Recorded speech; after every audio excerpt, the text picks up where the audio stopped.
Ya, terima kasih Anda masih bersama kami. Bagi Anda yang baru saja bergabung, kami hadirkan kembali 3 berita utama hari ini. Buntu sengkarut TPA Sarimukti, sampah mulai menumpuk di ratusan TPS di Kota Bandung dan Cimahi.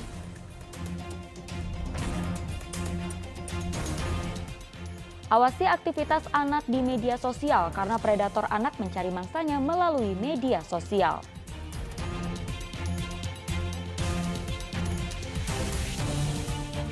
Seorang satpam di kantor Samsat Kota Sukabumi dituding gelapkan uang pembayaran pajak kendaraan senilai 100 juta rupiah.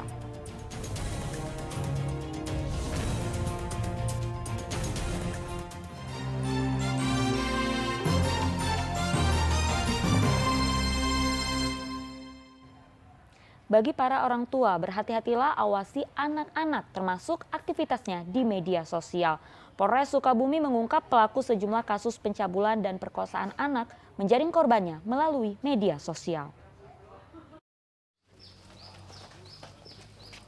Rabu siang, Unit Perlindungan Perempuan dan Anak Satuan Reserse Kriminal Polres Sukabumi memaparkan 4 kasus pencabulan terhadap anak di bawah umur yang terjadi hingga pertengahan Januari 2023. Dari 4 kasus yang terungkap, terdapat 9 tersangka yang melakukan pencabulan terhadap anak di bawah umur. Salah satu tersangka bahkan mencabuli dan menyetubuhi seorang anak berusia 6 tahun, tetangganya sendiri. Dari 4 kasus yang ditindak, hampir seluruh korban berkenalan dengan pelaku melalui media sosial. Setelah bujuk rayu pelaku cabul direspon, korban pun bersepakat untuk bertemu dan akhirnya disetubuhi oleh beberapa orang. Dari 4 kasus tersebut, 1 kasus persetubuhan dilakukan oleh 4 orang secara bergantian dan sisanya 2 kasus dengan 2 orang tersangka. Fenomena penggunaan media sosial oleh predator anak untuk mencari korbannya sangat mengkhawatirkan. Orang tua diimbau agar mengawasi anak mereka di media sosial. Reskrim Polres Sukabumi mengadakan press release ya. Ada beberapa pengungkapan kasus yang berhasil ditindaklanjuti.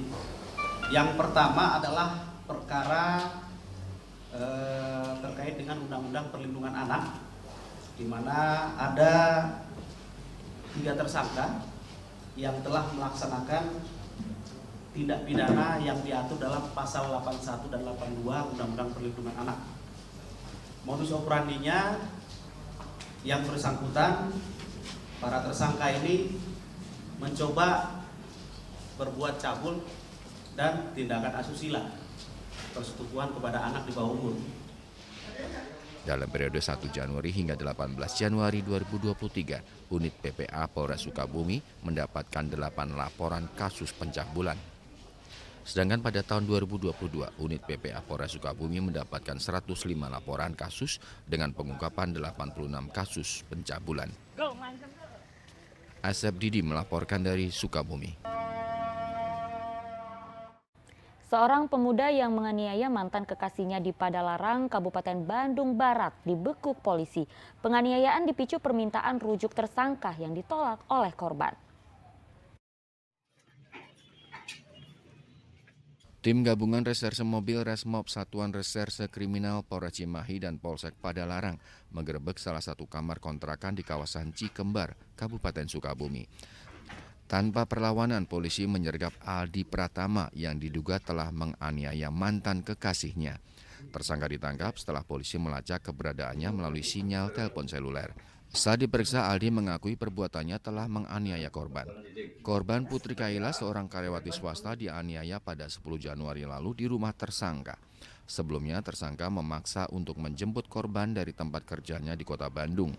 Korban kemudian dibawa ke rumah tersangka. Namun di halaman rumah terjadi cekcok karena korban menolak dipaksa masuk ke dalam rumah tersangka yang kosong dan menolak ajakan rujuk. Tersangka yang saat itu mabuk minuman keras, emosi dan memukul wajah korban hingga berdarah. Nah, karena kesal, disitulah terjadi diduga penganiayaan oleh pelaku kepada korban dengan menggunakan tangan memukul pipi korban sebanyak 2 kali yang mengakibatkan luka robek ya, di pelipis, di pipi lebih kurang 2 cm. Kemudian korban berteriak minta tolong sehingga keluarga dari pelaku saat itu datang. Setelah itu pelaku melarikan diri, sembunyi di daerah Sukabumi. Dari hasil visum rumah sakit, luka yang dialami korban cukup parah, yaitu robek di bagian wajah dan mendapatkan beberapa jahitan. Akibat perbuatannya, Al dijerat pasal 351 KUHP tentang penganiayaan dan terancam hukuman 5 tahun penjara. Muhammad Abbas melaporkan dari Kabupaten Bandung Barat. Kita beralih ke informasi lainnya, seorang satpam yang menjaga kantor Samsat Kota Sukabumi dituding melakukan penipuan terhadap warga Kota Sukabumi yang membayar pajak kendaraan. Hingga kini satpam tersebut belum ditahan. Suasana kantor Pusat Pengelolaan Pendapatan Daerah Wilayah atau kantor Samsat Kota Sukabumi seperti biasa melayani para wajib pajak kendaraan. Namun seorang satpam yang biasa melayani warga yang ingin mengurus dokumen kepemilikan dan pajak kendaraan bermotor tak ada lagi di tempatnya. Satpam tersebut dituding telah menipu puluhan orang. Polisi masih menyelidiki dugaan penggelapan uang pembayaran pajak kendaraan oleh satpam tersebut. Sejumlah saksi dan korban dari penggelapan uang pembayaran pajak sudah dimintai keterangan oleh penyidik Satuan Reserse Kriminal Polres Sukabumi Kota. Satpam berinisial RE disebut polisi awalnya mengaku bisa mengurus dan mempermudah pemilik kendaraan bermotor yang ingin membayar pajak di kantor Samsat Kota Sukabumi. Pelaku meyakinkan para korbannya bisa dengan mudah dan cepat menyelesaikan seluruh administrasi pembayaran pajak tanpa harus antre atau menunggu. Namun uang yang diberikan para korban malah digunakan untuk kepentingan pribadi. Hingga saat ini jumlah korban yang diduga telah tertipu mencapai 50 orang dengan total dana yang diselewengkan mencapai 100 juta rupiah. Kepala P3DW Kota Sukabumi menyatakan oknum satpam tersebut sudah dipecat secara tidak hormat. Merasa kecolongan dengan kejadian ini karena sama sekali tidak terduga ya.